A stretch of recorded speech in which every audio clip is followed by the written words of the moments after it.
اللهم صل وسلم على سيدنا محمد في الأولين والآخرين وصل وسلم على سيدنا محمد وعلى آله وصحبه أجمعين. اللهم صل وسلم على سيدنا محمد مفتاح باب رحمة الله عدد ما في علم الله صلاة وسلاما دائمين بدوام ملك الله وعلى آله وصحبه ومن والاه ولا حول ولا قوة إلا بالله العلي العظيم. رب اشرح لي صدري ويسر لي امري واحلل عقدة من لساني يفقهوا قولي. ربي زدنا علما وارزقنا فهما آمين ya rabbal alamin. Hadratul kiram, para masyayikh, para kiai, para asatidz, para sesepuh lan bini sepuh, wabil khusus sahibul hajah akhinal kiram Bapak Bambang Yusmanto kelawan ibu nami ibu Umi Rosida. Ibu Umi Rosida. Hajah Umi Rosida dan juga Bapak Haji Muhammad Toha dan Ibu Hajah Ruqayyah serta kedua mempelai Kang Abdul Hakim Eskom dan juga Mbak Yusinta Nafisatul Rizki SPD serta semuanya hadirin dan hadirat yang hadir pada pagi hari ini, juga daripada apa niki dekorasi apa Mbak? Orbit serta kameramen Sofwan serta Rabbana Rodotul Mustafa juga pembawa acara Hanifatul Azizah SPD, maksudnya sinanggon enggak, maksudnya wadah ya, wadah ya orang ya, untuk tak doa mudah-mudahan di wadah khusus untuk pembawa acara. Soalnya Pak Kiai Ali wau sampai terkesipu banyu mili banjir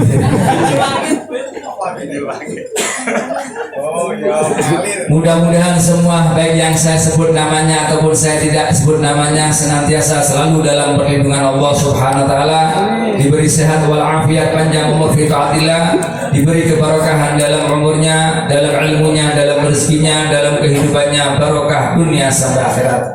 Wabil khusus untuk dua mempelai, mudah-mudahan senantiasa dijadikan rumah tangganya menjadi rumah tangga yang sakinah, mawaddah, warahmah, dan mudah-mudahan cepat untuk momongan anak-anak yang soleh dan solehah, lebih dibukakan pintu rezeki yang halal, yang barokah, manfaat dunia sampai akhirat. Hadirin dan hadirat yang dirahmati Allah, an-nikahu sunnati faman raghiba an sunnati falaysa minni. Pertama-tama sebelumnya marilah kita sama-sama mengucapkan puji syukur bagi Allah Subhanahu wa taala, Zat yang maha segalanya, yang senantiasa selalu memberikan kita nikmat iman, nikmat Islam, nikmat sehat wal afiat, dan nikmat-nikmat yang lainnya yang pastinya kita tidak akan pernah bisa menghitung nikmat-nikmat tersebut. Dan hendaknya kita senantiasa menjadi hamba-hamba yang selalu bersyukur atas nikmat-nikmat tersebut, karena kalau kita bersyukur maka la in syakartum la azidannakum. Kalau kita bisa menjadi hamba-hamba yang selalu bersyukur atas nikmatnya Allah, maka insya Allah Allah akan senantiasa selalu memberikan kita nikmat yang berlebihan. Cuma kadang-kadang kita hanya melihat nikmat-nikmat Allah daripada segi duniawi, segi rezeki, keuangan, dan pekerjaan. Padahal itu adalah nikmat yang paling rendah daripada Allah Subhanahu wa taala. Karena sebelum kita dilahirkan Allah sudah menjamin rezeki kita. Cuma kadang-kadang yang kita kejar, yang kita harapkan senantiasa selalu nikmat rezeki, nikmat duit, nikmat kekayaan. Padahal semua itu Allah sudah mengatur. Tetapi nikmat-nikmat yang lain kita sering lupakan, terutama nikmat iman, nikmat Islam, dan nikmat sehat wal afiat. Ini adalah nikmat yang penting. Ngapunten Bu, kula badhe tanglet, umpami panjenengan dikai kekayaan dadi wong miliuner tapi duwe penyakit stroke, pripun? Miliuner lho niki, duwe nang bank miliaran, Tapi panjenengan kena stroke pripun? Turun. Lho napa iki gue miliaran kok? Maka dari itu nikmat sehat wal afiat ini adalah nikmat yang sangat luar biasa. Umpami panjenengan duwe gelar DRS profesor tapi ngapunten Gusti Allah dikai aja. Pripun? Lho niki gelare anu ngentep. Maka dari itu nikmat sehat wal afiat ini adalah nikmat yang penting.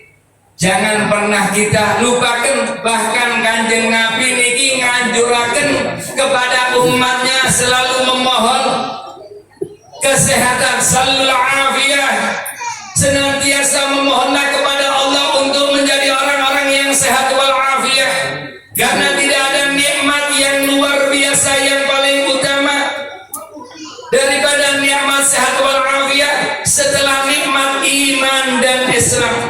Nikmat iman dan Islam adalah nikmat yang paling utama, kemudian nikmat sehat wal afiyah. Apa maneh saiki masih dibingungkan dengan Covid ini napa mboten? Covid. Senantiasa bingung selalu nggih. Covid ora perlu diwedeni tapi diwaspadai. Nggih napa mboten? Kadang-kadang wedi ambek Covid ora wedi nang Gusti Allah. Covid niku ya makhluke Gusti Allah, maka senantiasa silakan Anda waspada, tetapi semua kembalikan kepada Allah. Dan juga kalau panjenengan ngikuti anjuran Kanjeng Nabi, insya Allah senantiasa selalu menjadi orang yang sehat wal afiat. Iki apa maneh kemanten anyar iki. Ibu-ibu, Mbak, tak kei resep awet muda. Gelem panjenengan. Ora perlu panjenengan nanggene facial mari ngono make apa maneh cuci apa glowing itu barang ngerti kula. Iki ana ajaran Kanjeng Nabi Muhammad sallallahu alaihi wasallam. Yang mana juga pemerintahan senantiasa selalu menganjurkan kepada kita selalu cuci tangan. Nggih napa mboten? Mau masuk rumah cuci tangan, mari ketemu wong cuci tangan. Nggih napa mboten? Kadang-kadang lali sebelum makan orang cuci tangan. Nggih napa mboten? Kanjeng Nabi nganjuraken cuci tangan itu pun riyen. Selain kita di dalam kehidupan kita 5 waktu, Kanjeng Nabi niku kita bangun tidur dianjurkan untuk cuci tangan. Karena Pak, kita tidak tahu posisi tangan kita di mana kalau kita bangun tidur. Ojo panjenengan bapak-bapak etan itu langsung golek nggih lho mboten. Teko rene. Pak Yai ini main pisang kan? Mboten Pak Yai itu teko langsung wudu riyen nggih lho mboten. Cuci tangan dianjurkan karena kita tidak tahu posisi tangan kita. Ana wong sing nyepelek nang dawuhe Kanjeng Nabi. Ya ora mungkin to Kanjeng Nabi. Pasti kita tahu di mana posisi kita ketika kita tidur. Orang yang tersebut niat ngeleceh nang Kanjeng Nabi, bangun tidur ngapunten nggih. Bangun tidur telapak tangannya masuk ke dalam lubang pantatnya. Itu. Kalau kita ngeremehkan dawuh Kanjeng Nabi Muhammad sallallahu alaihi wasallam.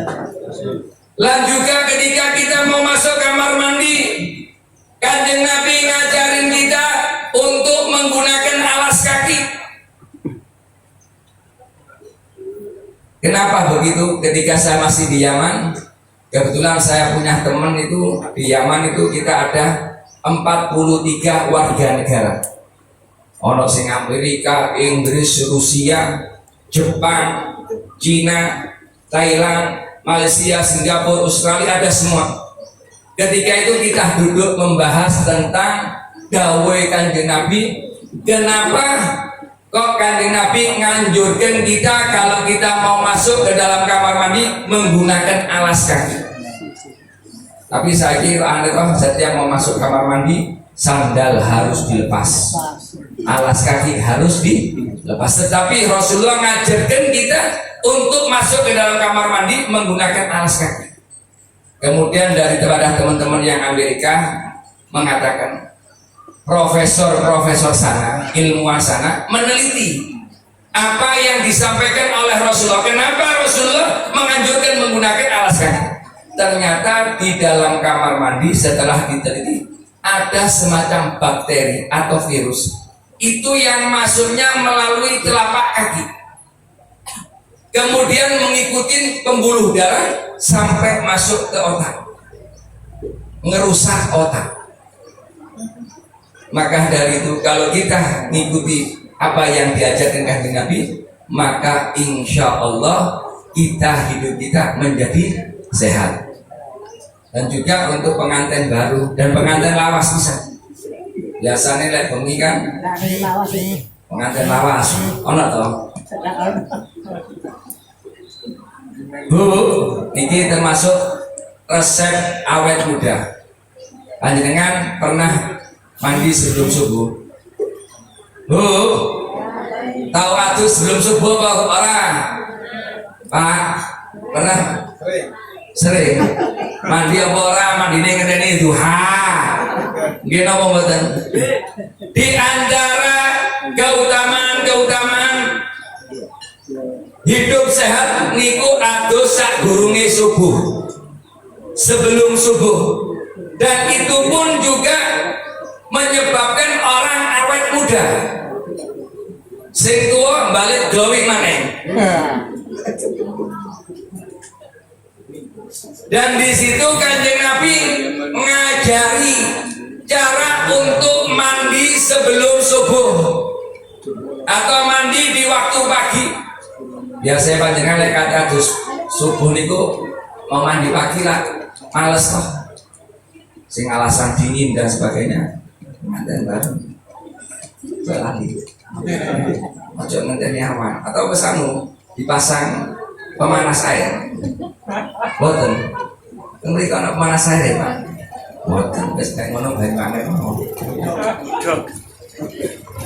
Niku Kanjeng Nabi ngajarin kalau kita mau mandi, ketika kita masuk kamar mandi ojo lali sikil kiwa riyin, mari ngono. Setelah di kamar mandi, setelah membasuh telapak tangan, basuh kaki terlebih dahulu. Yang dicuci kaki terlebih dahulu, jangan Anda masuk kamar mandi langsung jebiur sirairin. Tetapi Rasulullah mengajarkan kaki terlebih dahulu, kemudian usap. Setelah usap tunggu sebentar, biasanya keluar hawa hangat dari tubuh kita. Metu hawa hangat sakit awai panjenengan. Setelah beberapa menit baru guyur bagian kanan, setelah itu terserah panjenengan. Kalau panjenengan membiasakan diri langsung kepala, maka maaf bisa mengakibatkan penyakit stroke. Wong sing membiasakan diri mandi pagi langsung menyiram kepala, itu bisa mengakibatkan stroke. Tetapi kalau panjenengan mengikuti apa yang dianjurkan oleh Kanjeng Nabi Muhammad SAW, maka insya Allah uripe senantiasa menjadi sehat. Alhamdulillah. Niki wis luwe kabeh. Pirang menit iki kula jatahe? Pak Bambang. Hah? Sampai jam 2 hari jam tidak? Setengah 11. Kita tambah 5 menit ini. Salawat serta salam kita sampaikan kepada junjungan kita Nabi besar Muhammad SAW. Panjenengan kabeh lah kepingin diakui umat dengan Nabi Muhammad. Kepingin dikenalkan di Nabi Muhammad. Pripun caranya? Disebutkan di dalam kitab yang disusun oleh Imam Al-Ghazali dalam Mukasyafatul Qulub. Niku dikisahkan wonten tiyang mimpi ketemu Kanjeng Nabi.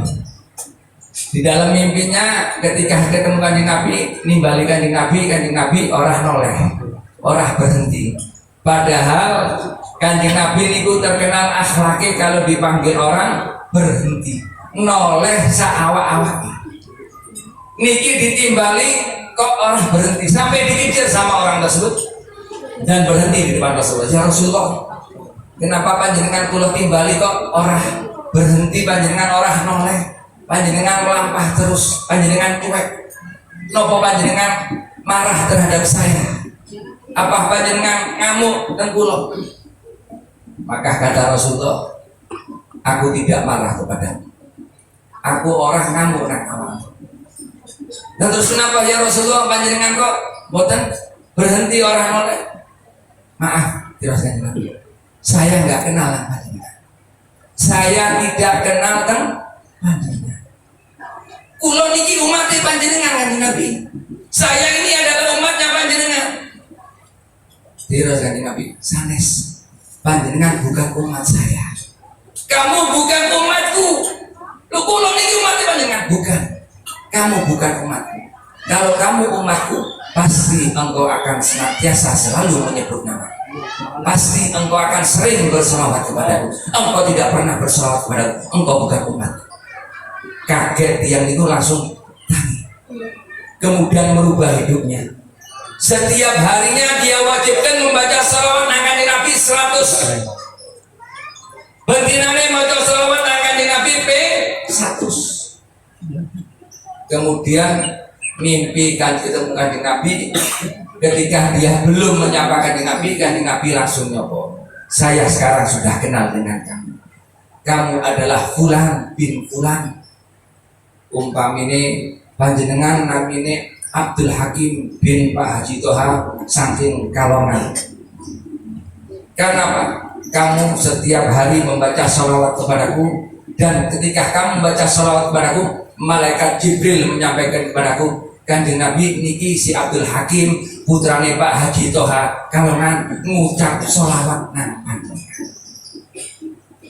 Maka sungguh beruntung orang yang senantiasa selalu bersolawat nang kanjeng Nabi. Karena apa? Secara tidak langsung dia memperkenalkan dirinya kepada Rasulullah. Dan bukan itu saja, dia juga memperkenalkan bapake nang kanjeng Nabi. Karena apa? Yang disebut namanya dan nama ayahnya, sehingga ayahnya pun dikenal oleh kanjeng Nabi Muhammad SAW. Dan juga saat ini adalah hari yang bahagia. Prosesi pernikahan tadi sudah dilaksanakan, yang mana Mas Abdul Hakim perlu diketahui yang namanya wanita itu diciptakan dari tulang rusuk laki-laki, bukan dari tulang punggung atau dari tulang kaki. Maka yang namanya istri itu bukan di belakang laki-laki atau di bawah kaki laki-laki, tetapi senantiasa selalu ada di samping laki-laki, di samping suaminya. Dan yang namanya pernikahan, panjenengan kating golek wong wedok sing sempurna ora iso, lan panjenengan kating golek wong lanang sing sempurna ora iso. Karena dijadikannya jodoh itu untuk saling melengkapi, untuk saling mengisi.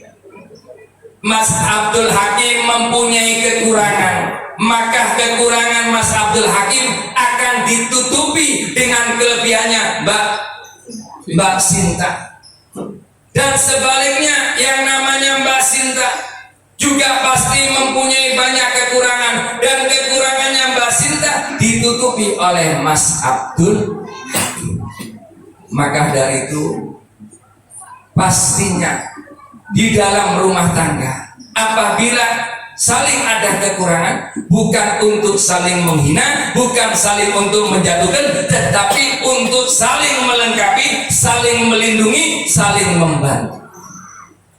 Lan jenenge wong wedok niku Mas Hakim cerai iku pasti wajar karena mlebu kaum Hawa. Wonten gak sing iso ngomong kaum Hawa lan bingung itu? Wonten apa ora? Wonten. Jadi wong wedok iku cerai iku wajar. Biasanya Gusti Allah itu ngekei ujian nang sing lanang itu. Nang wedok sing wedok kadang-kadang cewek susah diatur, itu kadang-kadang ujian. Karena Pak wong wedok niku biasane irkuk lek nek omah giliran sing ora enak. Mulai zamane Sayyidina Umar niku wong wedok wis kaya ngono. Sayyidina Umar niku terkenal paling tegas gesih wong lanang. Wong iblis mawon niku bekas telapak kakinya Sayyidina Umar orang wani lewat. Nyari jalan yang kalau ada Sayyidina Umar lewat situ, iblis orang wani lewat situ. Sing jame kula panjenengan nang dindi dibelawi iblis. Sayyidina Umar melampak iblis wedi. Nyari jalan lain. Ketika itu ada satu sahabat yang istrinya luar biasa cerewet, murang-muring suka ngamuk. Wah ini aku cocok kita konang ini Sayyidina Umar, karena Sayyidina Umar ini terkenal tegas. Ke rumahnya Sayyidina Umar terus bilang gitu, cukup gitu. Kok kisah Sayyidina Umar ini dilanjut mana karena pernikahan mana? Aku lagi kayak Umar mana? Nanti booking nih pembawa acara nih. Udah nih. Bos pokoknya sekali lagi yang namanya perempuan itu cerewet. Ini Mas Bambang ini keluarga subur dan sebagainya ini wis koyok keluarga itu loh. Kalau yo titik-titik Mbak Sinta, mudah-mudahan Mbak Sinta bisa menjadi istri yang solehah. Dan Mbak Sinta yang namanya suami, karena panjenengan sudah nikah, maka segala sesuatunya panjenengan harus atas izin suami terlebih dahulu. Seandainya ada dua perintah antara perintah orang tua sama perintah suami, apabila dua-duanya ini tidak melanggar daripada Allah SWT, maka yang wajib pertama diikuti adalah perintah suami. Mudah-mudahan dijadikan rumah tangga panjenengan rumah tangga sakinah mawaddah warahmah. Amin ya rabbal alamin. Wassalamualaikum warahmatullahi wabarakatuh.